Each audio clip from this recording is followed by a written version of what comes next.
大哥你在看什么？有点问题，看一下。怎样了？跑那么快？怎样？诶，我发现这里有个问题，这个插座怎么整个楼层怎么只有一个插座的漏电断路的开关？你说整个我们这边是3楼嘛？对3楼这边只有一个漏电断路开关，对，很奇怪。所以张哥你不就等于意思就是说这个插座整个3楼就靠一条线全部用吗？应该是说它只有一组电源，但是它管了3楼的整个的插座。那这样子我们应该要怎么去处理掉它才会比较好？等下，所以一般的话，你不是之前你有教我嘛？就是插座，你至少最少厕所要独立一条，然后外面要独立一条吧？对，没有错。所以我刚刚发现了这个的问题，就是厕所跟它所有的插座就只有一个。那我们看，我们来看一下里面到底有几个插座，好不好？好，我们来看一下。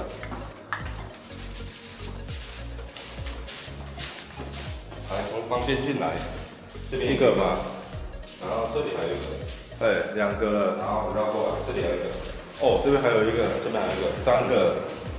好，那这边因为装潢线路还有在做延伸，所以这边4个5个，这边应该算2个吧？对，5个了。好，这边木工这边机台1个，6个。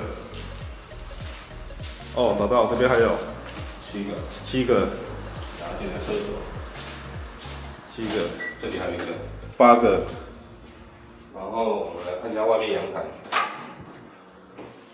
来，怎么样？哦，防水插座9个，你说9个全部都拉同一条线，它只有一组电源。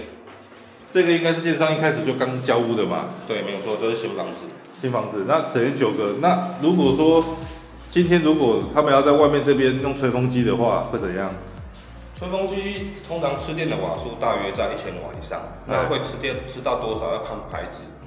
但是如果你吹风机同时启动，再加上其他的家用配备，很有可能吹风机一吹，它所有的插座全部掉电。所以说我们不管在哪一个插座，直接用吹风机应该是直接跳了。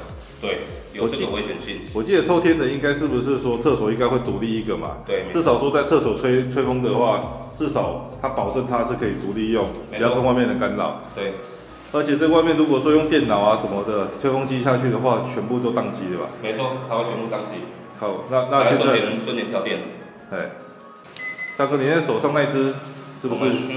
需要一个小道具，这个叫验电笔，然后单纯的验有电没电，我们测试。好，我们来测试一下，这个是外面的嘛？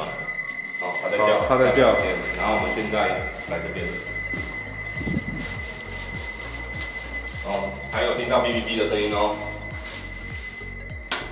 好，分段开关关掉了，哔哔哔的声音就不见了。好，所以确定这个插座就是连刚刚那一个插座的电嘛？好，大家打开它哔哔哔又出现了。那我们现在再来看另外一个地方。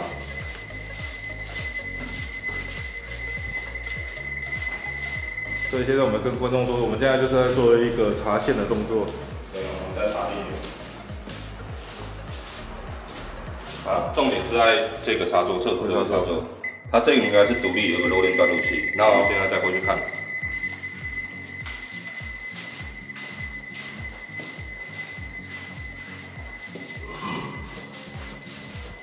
哦，这边还听得到哔哔哔哔的声音哦，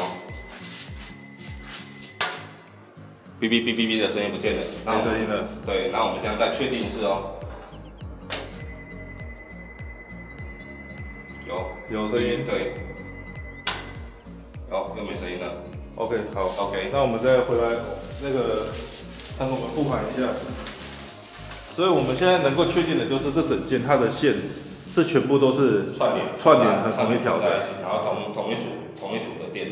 那你刚刚去其他楼层看的时候有这种状况吗？其他楼层还有分一个出来，它的厕所的插座它是独立的，有个漏电断路器。它有单独分的一个厕所的，没错。所以就只有这间有测试这个问题。对，有查到一个新的问题出来。所以这个新房子偷这个到底有什么意义啊？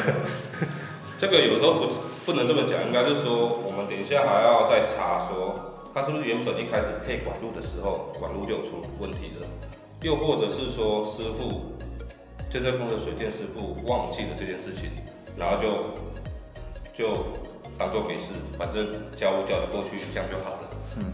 大约是这个样子。所以简单来说，等一下我们再看一下3楼是不是还有预留跟厕所是独立的一条管。对，到时候查管以后，我们到时候后面再来跟大家报告，对不对？对，没有错。OK， 好，查完再跟你们说。